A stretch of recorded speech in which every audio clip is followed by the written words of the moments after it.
नमस्कार दोस्तों, मैं आदित्य कुमार। आज हम लोग देखेंगे विश्व प्रेस स्वतंत्रता सूचकांक 2024 की रिपोर्ट, जो भी हाल ही में आई है। 3 मई को जारी होती है। अभी कब जारी होती है उसके बारे में बाद में बात करेंगे। पहले ये देख लेते हैं कि ये जो विश्व प्रेस स्वतंत्रता सूचकांक 2024 है, यानी वर्ल्ड प्रेस फ्रीडम इंडेक्स 2024, ठीक है, इसको जारी कौन करता है? तो इसको जारी करता है रिपोर्टर्स विदाउट बॉर्डर्स के द्वारा इसे जारी किया जाता है, ठीक है। ये जो रिपोर्टर्स विदाउट बॉर्डर्स है, इसी के द्वारा जारी किया जाता है। कुल शामिल देश कौन कौन से हैं? कुल मिला के 180 देश शामिल है। सबसे पहली बात तो ये समझना है, और सारे देशों को जानने की जरूरत नहीं है। जो मोस्ट इंपॉर्टेंट है उनको जानना जरूरी है, जिनकी रैंक अच्छी आई है। इसमें एक तो फर्स्ट रैंक जो आई है वो नॉर्वे की आई है ना, नॉर्वे। सेकंड रैंक जो आई है वो डेनमार्क की आई है, और थर्ड रैंक जो आई है स्वीडन की आई है। ये तीन के तीनों देश जो है ना, ये यूरोप में पड़ते हैं। यहाँ इस बात का ध्यान रखना बहुत जरूरी है कि ये तीनों देश यूरोप में पड़ते हैं। पीसीएस के पेपर में एक बार पूछ लिया था कि कौन सा एरिया आता है ना। तो एरिया का मतलब उसमें जानबूझ करके उसने जो टॉप पे शीर्ष पर कौन सा एरिया आता है, तो उसमें ये दे दिया था, उसका कॉन्टिनेंट का नाम दे दिया गया था, ठीक है। देश का नाम नहीं दिया गया था, बल्कि कॉन्टिनेंट का नाम दिया गया था। और कॉन्टिनेंट कौन सा है, यानी कि महाद्वीप, कौन सा महाद्वीप है, तो यूरोप महाद्वीप में ये तीनों पड़ते हैं, ठीक है। अब इसमें एक बात को समझना है, सबसे लास्ट स्थान जिसका आया है वो कौन सा देश है, मतलब 180वां रैंक जिसका आया है वो इरिट्रिया है ना, इरिट्रिया। और इरिट्रिया जो है, मतलब कि इसमें जितनी अच्छी रैंक होती है ना, उस देश की मीडिया उतनी ही बेहतर मानी जाती है, उतनी ही अच्छी पत्रकारिता उस देश में होती है। तो अभी इस समय पूरे विश्व में सबसे अच्छी पत्रकारिता इस रिपोर्ट के अनुसार अगर देखें तो नॉर्वे में होती है। फर्स्ट रैंक इसी की है, और सेकंड रैंक जैसा कि आप लोग देख रहे हैं डेनमार्क की, और थर्ड रैंक स्वीडन की, और इसमें लास्ट रैंक जो है और 180वीं रैंक आप कह सकते हैं तो इरिट्रिया की है। अब इनकी जो राजधानी है, ये भी कई बार पेपर में पूछा जाता है, तो नॉर्वे की जो राजधानी है ओस्लो है, और यहाँ की मुद्रा क्रोन है। अगर हम डेनमार्क की राजधानी देखें तो कोपेनहेगन है, और यहाँ की मुद्रा क्रोन है। अगर स्वीडन की राजधानी देखें स्टॉकहोम है, और यहाँ की मुद्रा जो है वो क्रोना है, क्रोना। यहाँ क्रोन, यहाँ क्रोन, यहाँ पर क्रोना, ठीक है। अब यहाँ पर देखना है इरिट्रिया की जो राजधानी है वो अस्मारा है, और यहाँ की मुद्रा जो है वो नाकफा है, नाकफा, ये जो नाकफा, ठीक है। इसमें इंडिया की रैंक क्या है? हम इंडियंस हैं, हमारे लिए मोस्ट इंपॉर्टेंट है ये जानना कि इंडिया की रैंक क्या है ना। जैसे कि मीडिया की हालत आप लोग देख ही रहे हो, तो इस रिपोर्ट में कितनी अच्छी रैंक आ सकती है, तो 159th रैंक आई है इंडिया की मीडिया की रैंक, है ना। मतलब 159th रैंक होने का मतलब है कि बहुत खराब हालत है ना।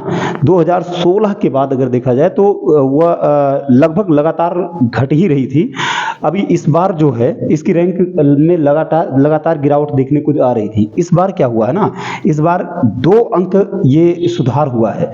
जैसे 2024 की जो है उसमें 159वीं रैंक आई है, और 2023 में कितना थी, 2023 में 160वीं रैंक थी, है ना। अभी यहाँ ध्यान रखना है कि जो 2023 में 159वीं रैंक आई है, इसमें स्कोर कितना रहा है? स्कोर रहा है 31.28। ये बहुत इंपॉर्टेंट है, संभवतः पेपर में ये पूछ लिया जाए। बहुत कम पूछा जाता है, लेकिन पूछा जा सकता है, क्योंकि पेपर का पैटर्न आप लोग देख ही रहे हैं कि चेंज हो रहा है। तो उस हिसाब से हमें इसको याद रखना चाहिए, मेरे ख्याल से ज़्यादा अच्छा रहेगा, ठीक है।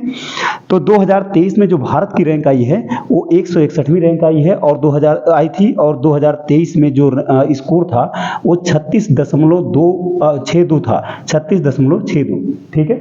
इसके बाद हमें समझना है 2022 में भारत की रैंक क्या थी, तो 150वीं रैंक थी। 2021 में अगर आप जानना चाहें 142वीं रैंक थी इंडिया की, ठीक है।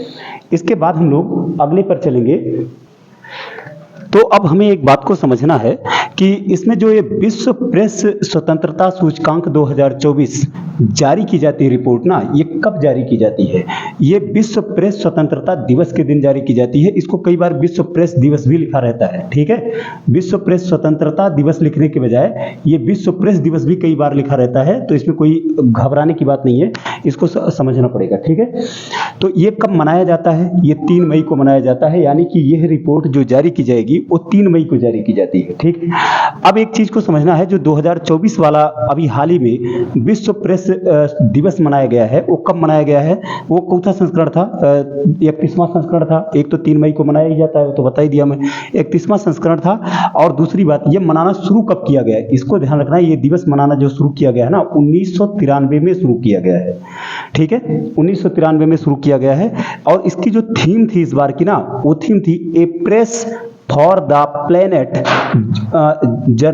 Journalism in the face of environmental crisis, ठीक है, a press for the planet, journalism in the face of environmental crisis, ठीक है।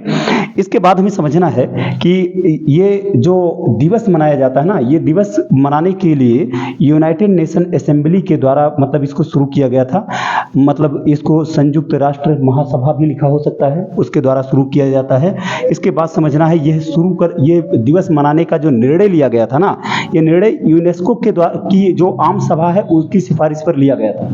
यूनेस्को की आम सभा की सिफारिश पर यह निर्णय लिया गया था। और इसमें ये विंडहोक घोषणा की जो तारीख है, जिस दिन विंडहोक घोषणा की वर्षगांठ मनाई जाती है, वो 3 मई को मनाई जाती है। तो उसी दिन को चुना गया था कि उस दिन विश्व प्रेस स्वतंत्रता दिवस मनाया जाएगा, यानी कि वर्ल्ड प्रेस फ्रीडम डे 3 मई को मनाया जाएगा। इसी के साथ ये वीडियो समाप्त करते हैं दोस्तों, नमस्कार।